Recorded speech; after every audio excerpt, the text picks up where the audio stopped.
about the difference in last night and the Game 1 loss, saying, I feel like I balanced very well on looking for my shots and making the extra pass. It got us some open looks, and the lead went up from there. So, Shannon, your turn. On a scale of 1 to 10, how impressed were you with how the Grizzlies bounced back? I gave them a 10 because, Skip, this is the Grizzlies team that we saw all year long. A team that just didn't show up and says, okay, we're going to win because we showed up.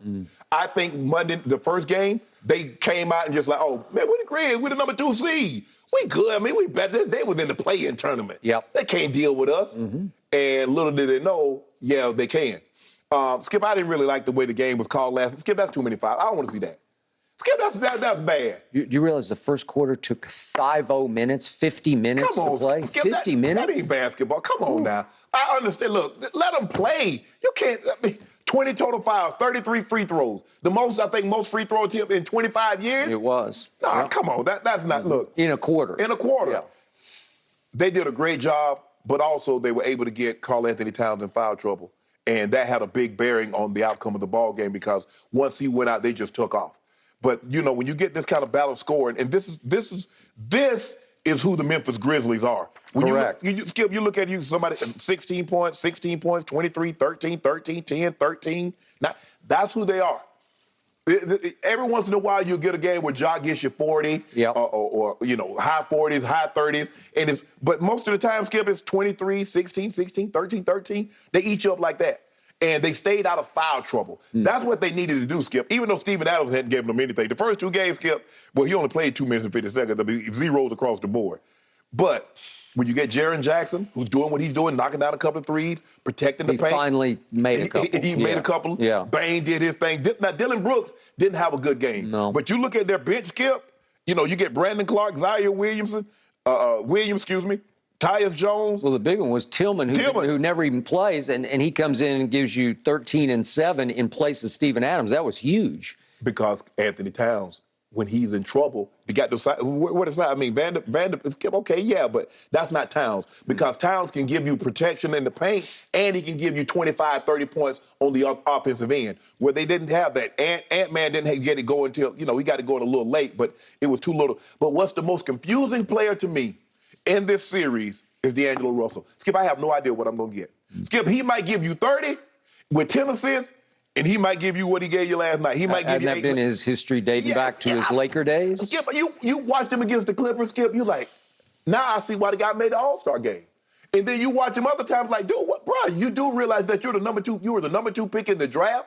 You should be better at this juncture of your career. Yep. The consistency should be more than what it is right now. Yep. But give the Grizzlies credit. They grinded them down last night, and every opportunity they got out to get a chance to run, they did that. Ja was sensational. You give him credit, Ja was sensational.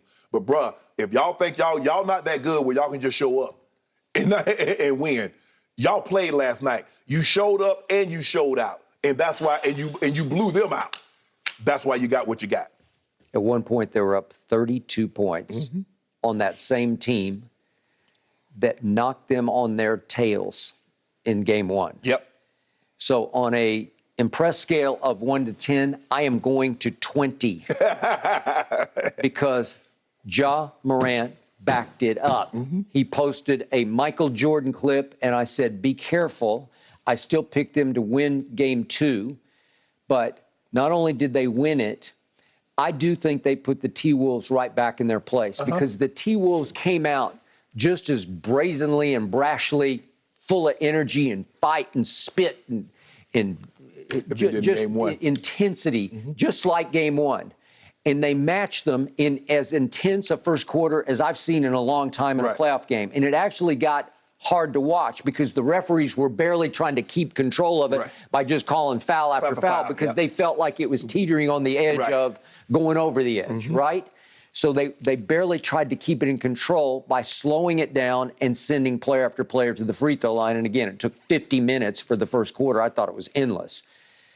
But the point was, not only did the home team match the visiting team's energy, they finally overwhelmed them with their own energy and intensity and physicality and guts and sweat and blood and all those cliches that you want. I saw the real Memphis last night. That's the team I have loved all year. That is the team that I picked to win the West. Right. That team last night, because you can't shorten your bench in playoffs with this team because this one goes 11 or 12 deep. Hell, they played everybody. They played everybody last night. Emptied the bench in a playoff game. Taylor Jenkins just said, "I'm going for it. I'm going to do what I did all year long." Remember, they went 20-5 without Ja. That's all you need to know. Right. But Ja said, "I'm going to seize this game by the throat." Mm-hmm. What did he do right from jump? He went into all-out attack mode. And I'm not sure I've ever seen anybody this side of Allen Iverson attack the paint at this size the way Ja does. Right. He was going up into the trees. He was climbing trees, and he was chopping down trees in the lane. And look at the paint points.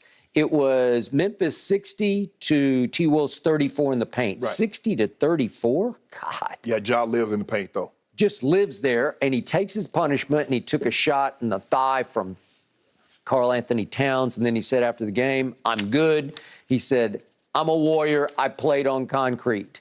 Well, he played on concrete, and as he said before the series started, we run up the chimney. We run it up because we want the smoke. So bring your smoke because we're going to run up your chimney.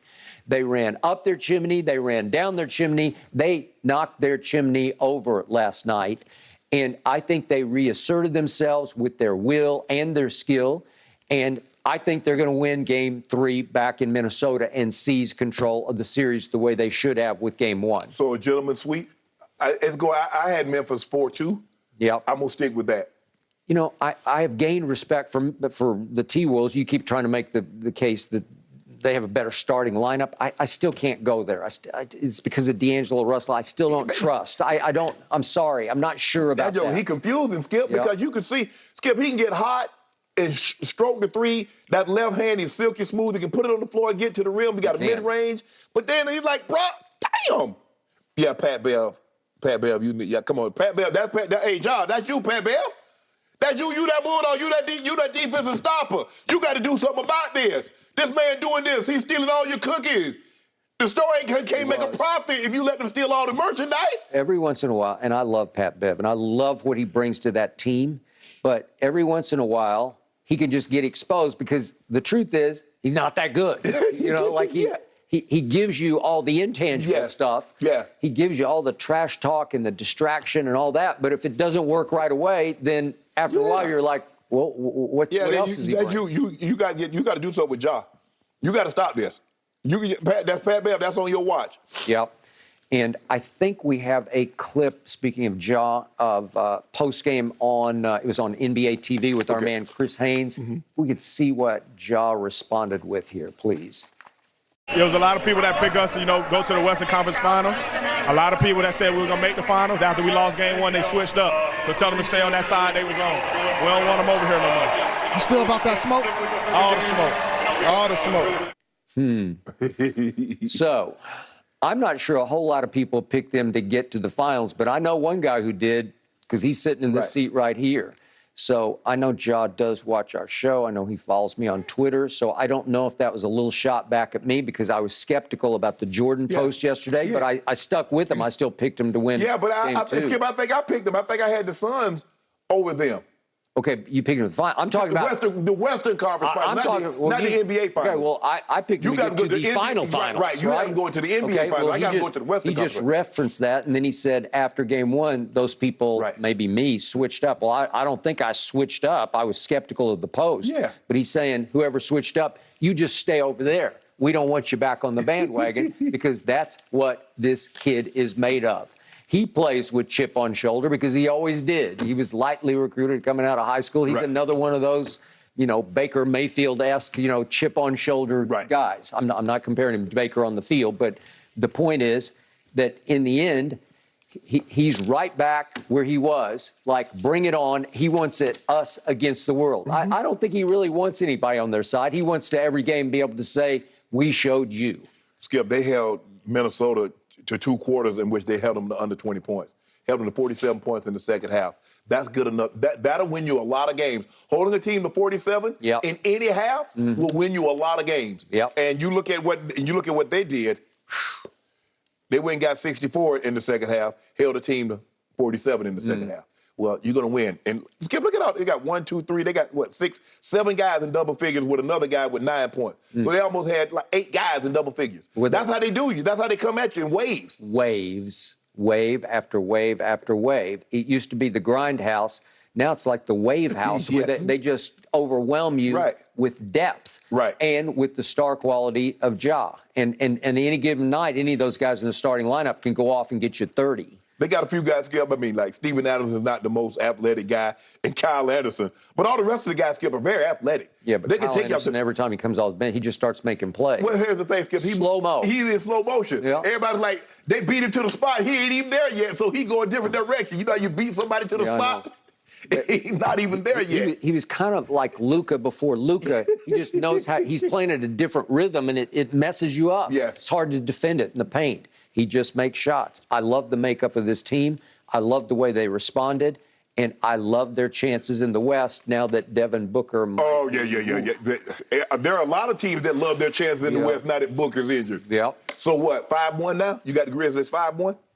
Still have respect for Minnesota. I think it could go 6, maybe. All right. But I definitely got the Grizz, and they are back in business. You definitely got the Grizz? Yep. Okay. Okay. Guys, it looks like John Morant posting that MJ video.